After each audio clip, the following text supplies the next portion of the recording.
Semanas atrás, en las charlas granaderas organizadas por FIFRA y AFIC, hubo un interesante análisis de lo que ha dejado como balance las medidas del gobierno nacional interviniendo el mercado externo, fundamentalmente con el tema de las exportaciones. ¿Cuánto se ha normalizado de todo esto? ¿Cuánto de la exportación de vaca china ha vuelto a la normalidad? Bueno, vamos a hablar con uno de los disertantes en este encuentro, Federico Santangelo, de la consultora Agroideas, que ha dejado algunos análisis realmente interesantes sobre esta materia. Federico, un placer conectarte nuevamente a través de Mundo Agro. ¿Cómo estás? Un gusto, Julio, tanto tiempo. Todo bien, gracias a Dios. Bueno, ¿cómo ves el resultado de esta medida del gobierno que intentó mitigar el aumento en la suba del precio de la carne o hacerlo bajar? ¿Y qué resultado finalmente consiguió? Mirá, luego de ya varios meses de la intervención del mercado de carnes que se dio allá a mediados de julio de este año, con el cierre de las exportaciones, hicimos un balance de lo que produjo hasta ahora esta medida y no ha sido nada más que perjudicial, no solo para el sector del ganados y carnes, sino también para el país y para el productor, fundamentalmente el productor de cría. Dentro de este análisis lo que hemos visto es que las exportaciones han caído fundamentalmente, venían subiendo en el primer trimestre, veníamos un 20% arriba con respecto al año pasado. Cuando allá en mayo se decreta el cierre de exportaciones, ese segundo trimestre da 7% abajo y en el tercer trimestre cae en un 20%. Es decir, ya estaríamos casi un 10% abajo de los meses pasados. Pero esto se dio en un contexto de suba internacional del precio de la carne, como consecuencia fundamentalmente de la salida de Brasil, que cerró sus exportaciones por la aparición del caso de vaca loca hacia China, y el precio de la carne subió un 35% en los últimos meses. Esto quiere decir que si Argentina hubiera mantenido los niveles de exportación, el volumen de exportación de los mismos meses que allá en el 2020, con la suba de precios, solamente con la suba de precios, hoy Argentina hubiera recibido dejó de percibir, mejor dicho, 425 millones de dólares.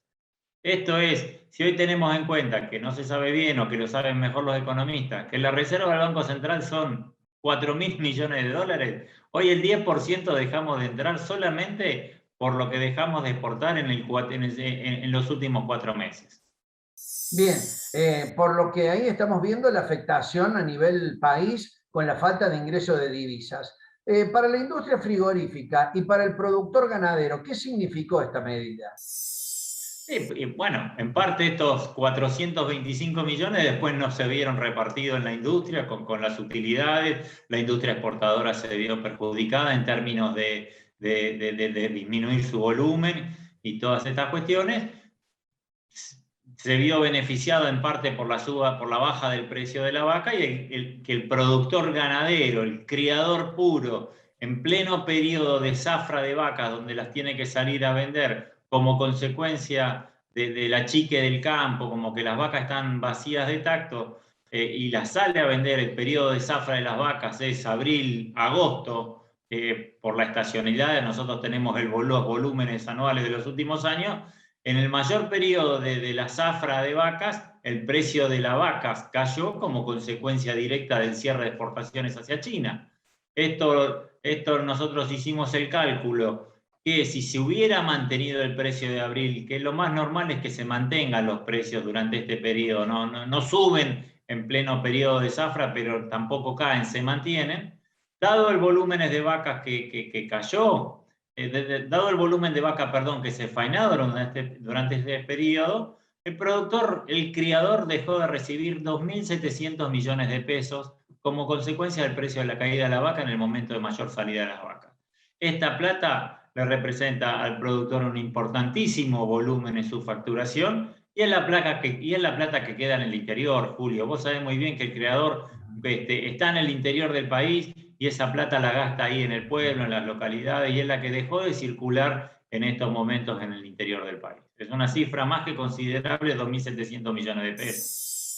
La plata que deja de gastar el productor en los sistemas económicos del interior y que también deja de seguir invirtiendo en los sistemas ganaderos, donde sabemos que hoy hay una apuesta muy fuerte por mejorar la ganadería y la calidad de cada una de las razas que habitualmente se realiza en el campo, ¿no? Y en cada una de las cabañas. Sí, tal cual lo que vos decís, porque aparte provocó un cambio fenomenal de expectativas. Cuando uno invierte en un negocio, cuando el productor invierte en mejores terneros, en mejores toros, en mejor vaquillón, en una pastura, está pensando que el negocio a futuro va a ser mejor. Entonces, cuando el gobierno, y más este gobierno que ya tuvimos la experiencia de lo que pasó con Moreno en el 2008, interviene nuevamente el mercado, lo que provocó es un cambio fenomenal de expectativas, en donde el productor y levantamos el pie del acelerador, vamos a ver qué pasa y en función de eso vemos cómo seguimos para adelante. Y fue lo que hizo. Dejó achicó las inversiones, hubo muchas menos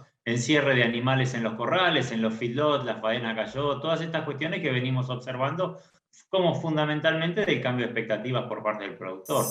Bien, saliendo ahora de este cepo que tanto afectó y estás planteando con números prácticos, ahora estamos viendo que en la vuelta de la comercialización de algunos rubros, por ejemplo, está ganando mucho predicamento el precio de las hembras, las vaquillonas. ¿Qué estás viendo en el comportamiento de los precios? O al menos en el corto plazo, ¿qué se puede llegar a observar? Ya ves que aquello que había dispuesto el gobierno para tratar de contenerlo ya no existe. Mirá, déjame decirte una cosita antes de contestarte. Todas estas medidas fundamentalmente eran para que el precio de la carne bajara al consumidor. Sí. Digo que en el periodo analizado el precio de la carne cayó 0%, no cayó nada. Cayó el precio de la hacienda, cayó el precio de las vacas, cayó el precio de los novillitos entre un 10 y 15%, y el precio al consumidor no cayó nada. Así que fue una medida solamente para mantener el precio de la carne al consumidor. Es decir, le tiramos un misilazo para matar una hormiga. No tuvo un golpe muy grande para el país y para el sector para mantener precios.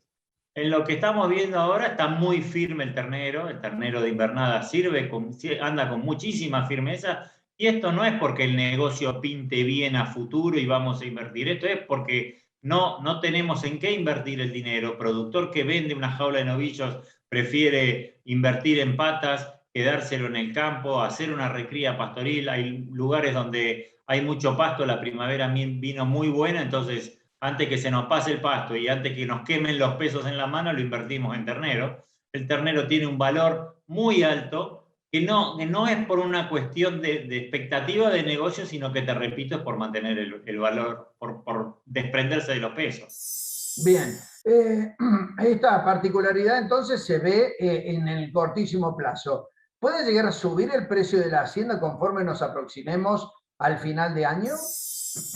Y hay indicios que puede llegar a subir el precio de la hacienda. Vemos mucha menos hacienda encerrada en los corrales, que es lo que pasa lo que viene ocurriendo en los últimos 2 o 3 años como consecuencia de la pérdida de rentabilidad del feedlot. Hoy con estos números los feedlots están perdiendo plata nuevamente, y con este valor de reposición gordo que ya estamos hablando de casi 1,40, 1,50, un novillo gordo de 200 pesos como mucho contra un ternero de 290, 300 pesos, estamos hablando de 1,45, 1,50, no van a encerrar.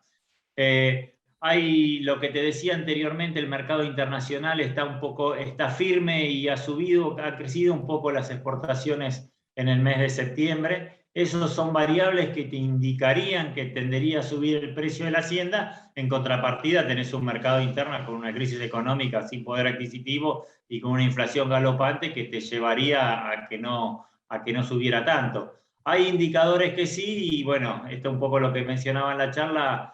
Con mi socio tenemos discrepancias. Él es un poco más optimista que yo. Él dice que la suba debe andar entre un 15 y un 20%. Yo creo que es un poco menos, pero igual esto sería más que nada una recomposición del valor, porque de lo que va del año el novillo viene por detrás de la inflación, y si llegara a subir esto sería valores para recomponer el precio de la hacienda. Federico Santangelo, te agradecemos por este contacto con Mundo Agro. Ha sido muy gentil en brindarnos este panorama y resumen de la mirada que tiene Agroideas sobre el cierre del cepo a la exportación de la carne. Un fuerte abrazo y muchas gracias. Un abrazo grande, Julio, gracias.